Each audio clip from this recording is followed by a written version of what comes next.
सूरत का नाम सूरह इमरान नहीं, आले इमरान।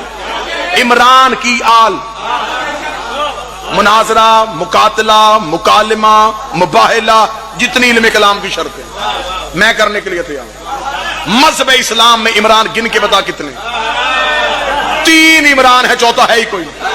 मूसा के बाप का नाम इमरान, मरियम के बाप का नाम इमरान, अली के बाप का नाम इमरान। कुरान में सूरह इमरान नहीं, आले इमरान। इन तीनों में से एक इमरान चुनना है, लेकिन उसकी औलाद होनी चाहिए।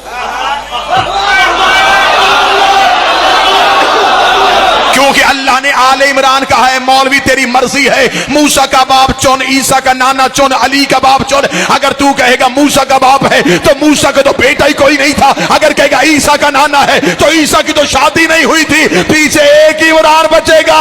कुरान में आले इमरान है, पर्दे में लाले इमरान।